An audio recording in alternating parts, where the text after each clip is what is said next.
మేము యూట్యూబ్ వీడియోలు లాక్డౌన్ పడ్డప్పటి నుంచి అప్పుడే కదా లాక్డౌన్లోనే కదా అందరు చాలామంది యూట్యూబ్ ఛానల్ ఓపెన్ చేసారు. ఎందుకో ఏమో తెలియదు కానీ మా ఆయనకి యూట్యూబ్ చేయాలని ఆలోచన వచ్చింది.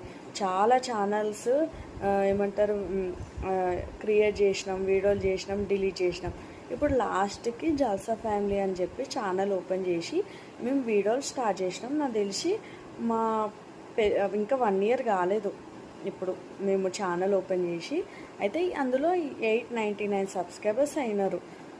కొన్ని మేము మంచిగా ఏమంటారు ఫ్యామిలీ బ్లాగ్స్ చేసినాం, ఫుడ్ బిజినెస్కి సంబంధించిన వీడియోలు చేసినాం, మాకు ఏమన్నా ఫ్యామిలీకి సంబంధించిన వీడియోలు చేసినాం.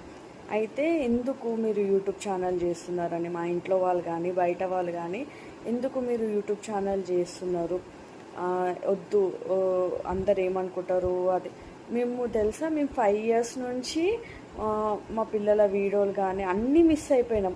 ఎందుకంటే ఎవరు ఏమనుకుంటారు ఏందని చెప్పి క్రియేట్ చేయాలి, అయ్యో వాళ్ళ కోసం వీళ్ళ కోసం అని చెప్పి మేము ఆ ఛానల్ని డిలీట్ చేయాలి.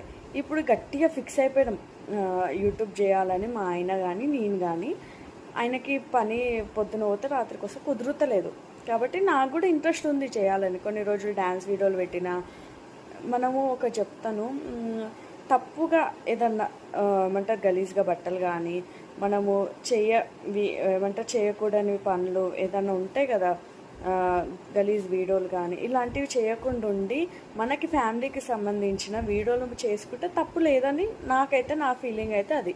బయట పోయినా చూస్తారు మనల్ని, మనం ఉండే దాన్ని బట్టి మనల్ని వాళ్ళు చెడు ఉద్దేశంతో చూస్తారు.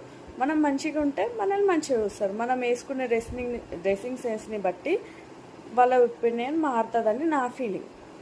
అయితే మేము యూట్యూబ్ చేయడం ఎందుకు చేస్తున్నామంటే నిజంగానే డబ్బుల కోసమే మేము యూట్యూబ్ చేస్తున్నాం. ఏంటంటే ఇప్పుడు నేను బయటకు వెళ్ళలేను, ఒక హౌస్ వైఫ్ని, మెమరీస్ ఉంటాయి. వీడియోలు కూడా ఎప్పుడంటే మనము కావాలన్నప్పుడు చూసుకోవచ్చు. అట్లనే యూట్యూబ్లో మనకి మనీ వస్తాయి అన్నీ అనడం వల్లనే లాక్డౌన్లో ఒక ఇంట్రెస్ట్ ఉంది. అరే పైసలు వస్తాయంట, మనం కూడా చేద్దాము. ఎవరంటే పైసలు అవసరం లేదు, అందరికి అవసరం కదా డబ్బులు. మేము డబ్బుల కోసమే యూట్యూబ్ చేద్దామని అనుకున్నాము.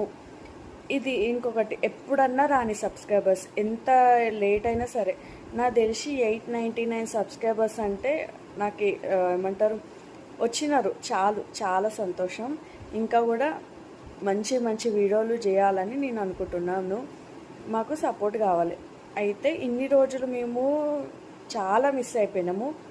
ఎందుకంటే వాళ్ళు ఏమనుకుంటారు వీళ్ళు ఏమనుకుంటారు అని చెప్పి వీడియోలు మేము చేయలేకపోయినాము.